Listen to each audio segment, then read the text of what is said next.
All right, we're ready to go. You see Dan Vidlak against Mickey Nunez. Vidlak has never lost a match here at MacArthur Court. He's the second-ranked wrestler in the latest rankings by Amateur News. And right away, Vidlak on the attack, and I'd say one term to describe him has got to be aggressive. The guy is constant motion. He's movement, and he's going to be wrestling from the outside.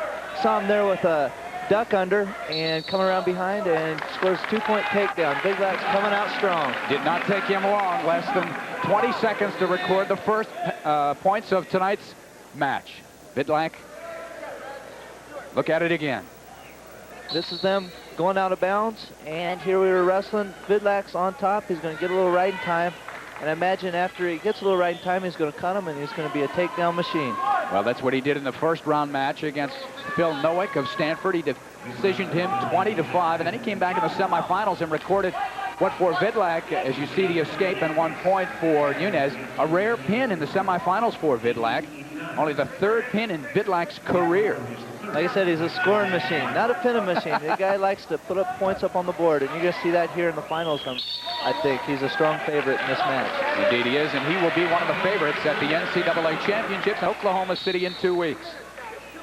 2-1, Vidlak with the lead. We are in the first period of the first match of tonight's Pac-10 Wrestling Championships.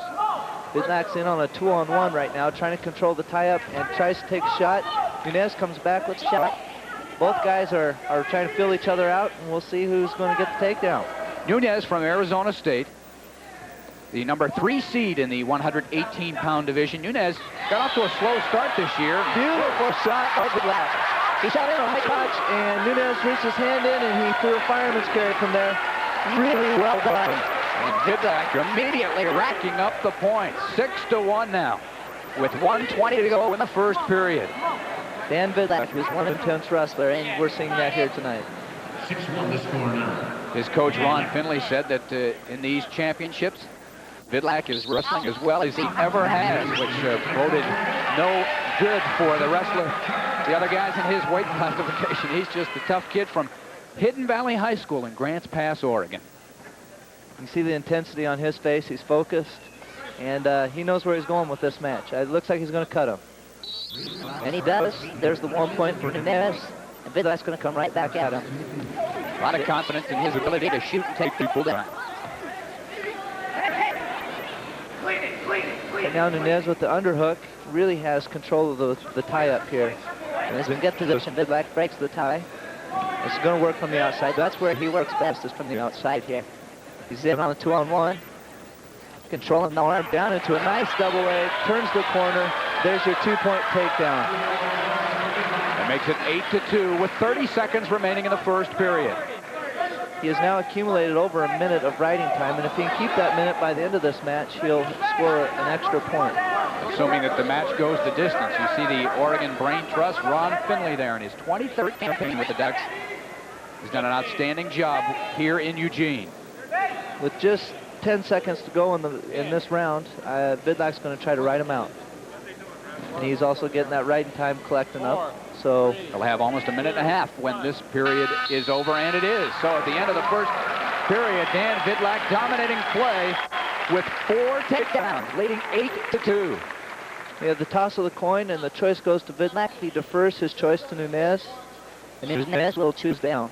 Keep in mind, if a wrestler accumulates a 15-point advantage during the course of the match, it is stopped, and a technical fall is awarded. That's additional points as compared to a regular decision.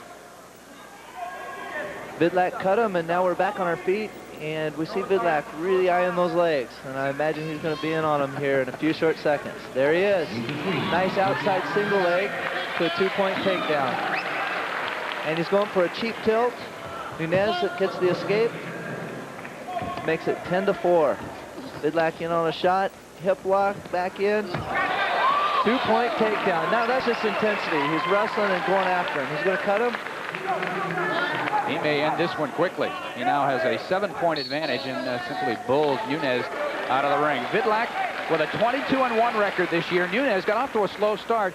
Is only 12-9, but he's really improved as the season has progressed, and as a result, the number 3 seed in this tournament and into the championship match against one of the nation's finest. I think you can see in this match why Dan Vidlak is ranked #2 in the nation. And there's a lot of Oregon people excited to see how he's going to do at Nationals this year. Yeah, what makes them doubly excited, I think, Dan, is that he is a native Oregonian, and they like to see, and this is a good state for high school wrestling. You know that as well as anybody.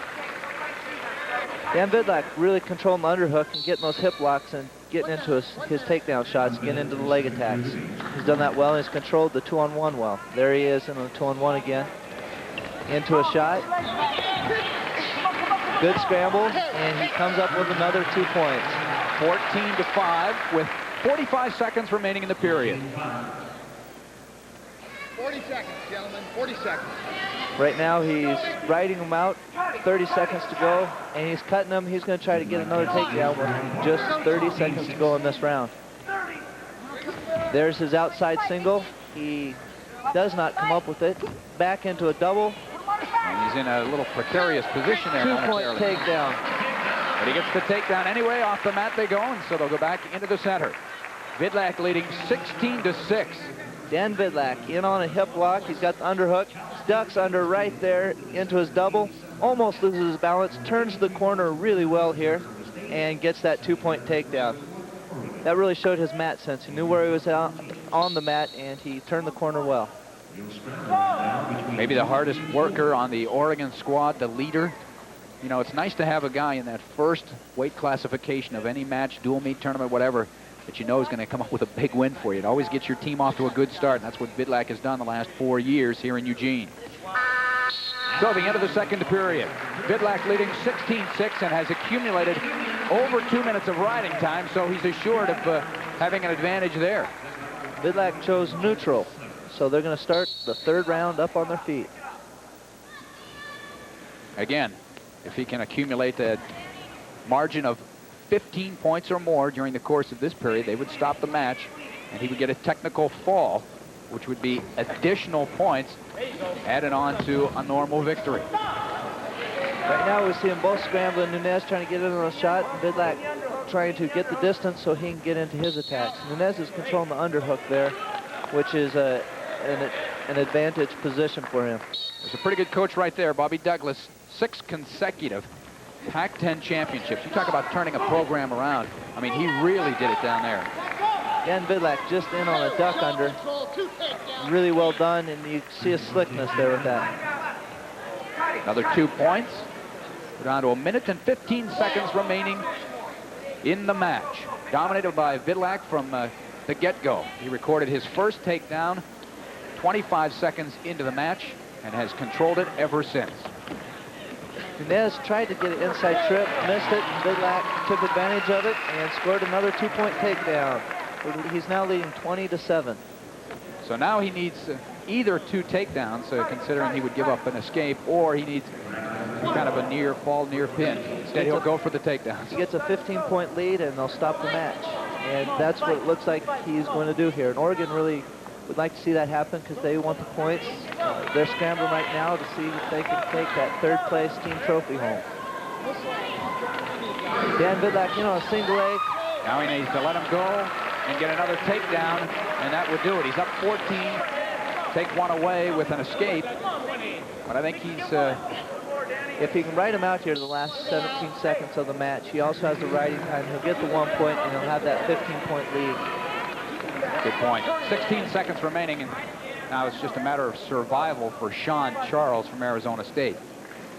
He knew he was in there. I should say Mickey Nunez. Charles is up next. Nunez knew he was in for a rough match. You can see the frustration on his face there on the start. Nunez came out, was wrestling the Tiger, and I think he's going to walk off the mat knowing that he wrestled the Tiger. Dan Vidlak and an unstoppable force here at mat court. There it is. That's a fitting conclusion to Dan Vidlak's career here at the University of Oregon. Having never lost a match here at MacArthur Court, he walks away with his 3rd Pac-10 championship, and he'll next go to Oklahoma City and try to bring home the big prize. And he walks away with a standing ovation, which I think is appropriate here at mat court. Like you said, not losing a match here, he's putting on a show for these folks night after night. They're standing as one. They have truly seen one of the best wrestlers in University of Oregon history. Vidlak here for the finish, riding him out and lifts him right there, and there was time. End of the match, 15-point decision, Dan Vidlak. Very, very impressive indeed. So coming up next, we have one of the marquee matchups in this championship round. Babak Mohammadi of Oregon State, ranked seeded number 1, against Sean Charles of Arizona State, seeded number 2. So let's go back to the public address announcer for the introductions.